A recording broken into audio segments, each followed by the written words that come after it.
Ce programme vous est offert par Illico Cash.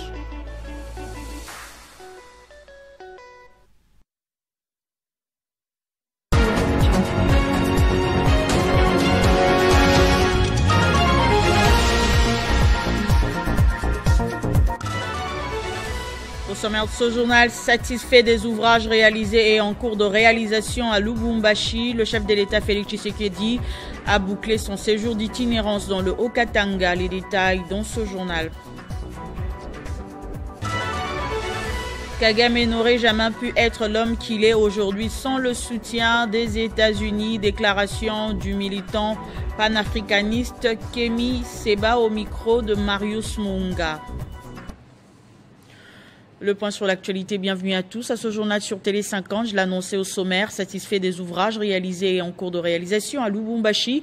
Le chef de l'État Félix Tshisekedi a bouclé son séjour d'itinérance dans le Haut-Katanga après avoir présidé une réunion élargie du Conseil provincial des sécurités et la 40e réunion du Conseil des ministres. Les détails dans cet élément. La communication du président de la République a porté sur 2 points principaux, à savoir 1. De la 37e session du Conseil national du travail. Le président de la République a commencé par saluer solennellement la tenue de la 37e session ordinaire du Conseil national du travail, dont les travaux préparatoires débutés le 8 avril 2025 ont été déjà clôturés pour laisser place aux travaux proprement dits qui se dérouleront du 21 au 24 avril 2025. Ces cadres tripartites réunissant le gouvernement, les représentants des travailleurs et ceux des employeurs demeurent l'une des expressions les plus vivantes de notre démocratie sociale. Ils constituent un espace privilégié pour bâtir ensemble des solutions durables aux défis de notre temps. À ces sujets, le président de la République a insisté pour que ce conseil soit bien plus qu'un rendez-vous institutionnel. Il doit être un moment d'écoute sincère, des propositions audacieuses et d'engagement ferme. Les attentes de nos concitoyens sont immenses et à juste titre, nous devons y répondre avec clarté, courage et détermination, a-t-il martelé. Revenant sur les attentes, le président de la République a précisé que cette session doit déboucher sur des mesures concrètes, réalistes et applicables, notamment pour renforcer le pouvoir d'achat des travailleurs et travailleuses, garantir leur dignité, encadrer de manière équitable et responsable l'emploi des étrangers et consolider notre système de protection sociale dans un esprit de justice et de solidarité ainsi que d'équité. En ce qui concerne l'augmentation dont les revenus actuels ne permettent pas de couvrir les besoins essentiels, car ce sont eux qui subissent les plus durement les effets de la précarité et pour qui cette mesure représenterait un véritable levier de dignité et de justice sociale. Le président de la République a rappelé que l'emploi demeure le socle prioritaire de son mandat. Il est la clé de voûte de la paix sociale, les moteurs du développement durable et les garants d'une justice intergénérationnelle véritable, offrir un avenir à notre jeunesse, soutenir nos familles et dynamiser notre économie passe par un accès équitable à un emploi digne et productif. L'histoire devra retenir que nous avons su, dans un moment décisif, faire le choix du dialogue, de la justice sociale et de l'action. De ce qui précède, le président de la République en a appelé à la mobilisation de tous. Il a invité chaque membre du gouvernement à suivre avec la plus grande attention les travaux en cours, à appuyer les dynamiques positives qui en émergeront. Dans le Haut-Katanga, le chef de l'État a également inauguré le centre hospitalier Félix Tshilombo au grand bonheur de la population de cette province. Regardez. Ce centre hospitalier moderne permettra à toute la population du Haut-Katanga d'avoir accès aux services de santé de qualité à un moindre coût.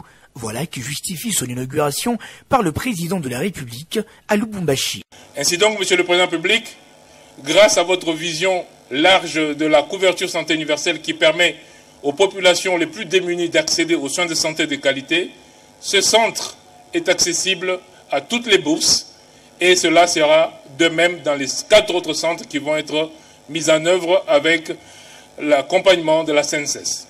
Du niveau tertiaire, ce centre hospitalier est doté d'infrastructures modernes, grâce à l'implication personnelle du président de la République Félix-Antoine Tshisekedi Tshilombo. À en croire Charles Moudiaï, directeur général de la Caisse nationale de sécurité sociale, la réalisation de ces centres hospitaliers est une preuve éloquente que le défi d'aujourd'hui sont les opportunités de demain. Le centre hospitalier Tshisekedi Tshilombo est doté de la toute première IRM de 1,5 Tesla en RDC sans hélium. Un appareil de mammographie numérique. Le premier appareil de densitométrie en RDC. Un scanner de 128 coupes. Des appareils d'échographie et une radiographie standard. Un bloc opératoire ultra moderne. Un microscope chirurgical de pointe permettant de réaliser de plus grandes chirurgies du cerveau et la chirurgie de la colonne vertébrale. Une unité de dialyse avec 10 lits complets. Au bout de 2 ans de fonctionnement, le CHTT sera le premier hôpital public certifié à la norme internationale. Le CHTT vient individuellement réduire les inégalités, prévenir de risques, faire la promotion de la santé et garantir l'expansion de la couverture de santé et des sécurités sociales. Kagame n'aurait jamais pu être l'homme qu'il est aujourd'hui sans le soutien des États-Unis. Déclaration de Kemi Seba au micro de Marius Mumba. Le militant panafricaniste qualifie de dangereux le partenariat minier entre la RDC et les États-Unis. On l'écoute. Je suis très prudent sur ce deal-là. Pourquoi? Parce que Kagame n'aurait jamais pu être l'homme qu'il est aujourd'hui sans le soutien des États-Unis. Et donc, des gens qui n'ont pas hésité à utiliser Kagame à génocider des gens pendant plusieurs années. Quand on parle du génocide, c'est un génocide d'une très grande intensité dont l'histoire se souviendra.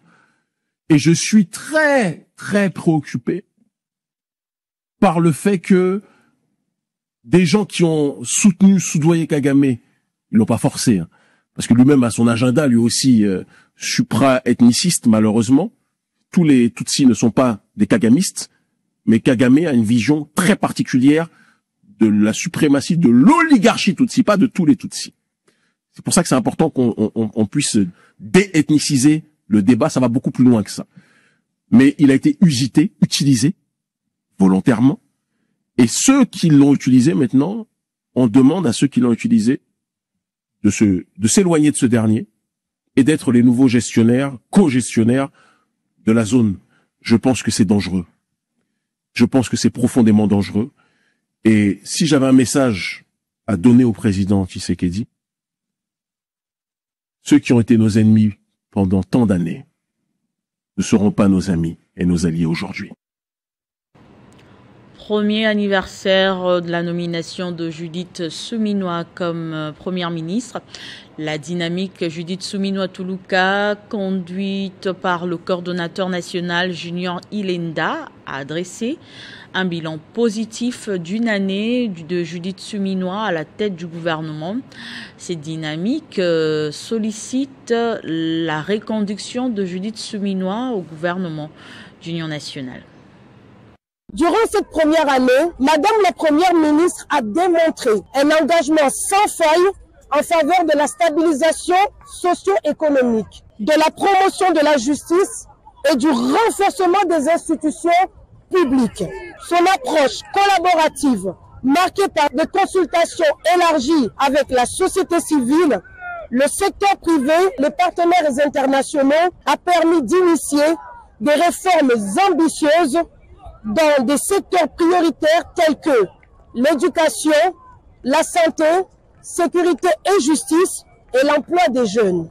Parmi ces réalisations notables figurent le lancement de programmes d'urgence pour soutenir les ménages vulnérables face à l'inflation, d'où la stabilité du taux de change depuis une année avec comme répercussion la réduction du prix des biens de première nécessité sur le marché.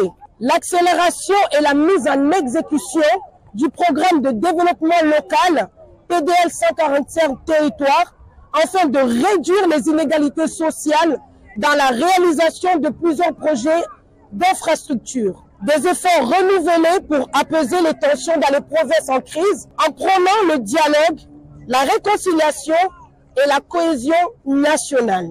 Les efforts conjugués dans l'amélioration des conditions de vie du peuple congolais et avec une touche spéciale. Le doublement de salaire des hommes et femmes en uniforme dans une période de crise dominée par la guerre à l'Est, nous imposée par le Rwanda et ses supplétifs. En ce premier anniversaire, rendons hommage à son leadership et réaffirmons notre soutien collectif à une vision progressive et inclusive pour la RDC. Ainsi, au vu des acquis consolidés par son Excellence, chef du gouvernement Judith Suminwa Tuluka, dans la matérialisation de la vision du chef de l'État, la dynamique Judith Suminwa Tuluka sollicite auprès de son Excellence Monsieur le Président de la République la reconduction de son autorité de référence au gouvernement d'union nationale. 14 cas de choléra, dont 4 décès ont été recensés en l'espace de 2 semaines dans la zone de santé de Mwanda au Congo central. C'est ce que rapporte le médecin-chef de zone, le docteur Philippe Suela. Il précise que cette épidémie provient de la province angolaise de Soyo, frontalière au territoire de Mwanda, où le choléra sévit depuis plus de 2 mois. Ce journal est terminé. Place au rappel de titres. Satisfait des ouvrages réalisés et en cours de réalisation à Lubumbashi, le chef de l'État Félix Tshisekedi a bouclé son séjour d'itinérance dans le Haut-Katanga. Kagame n'aurait jamais pu être l'homme qu'il est aujourd'hui sans le soutien des États-Unis. Déclaration du militant panafricaniste Kemi Seba qui qualifie de dangereux le partenariat minier entre la RDC et les États-Unis. Merci de votre attention soutenue et surtout restez fidèles au programme de Télé 50.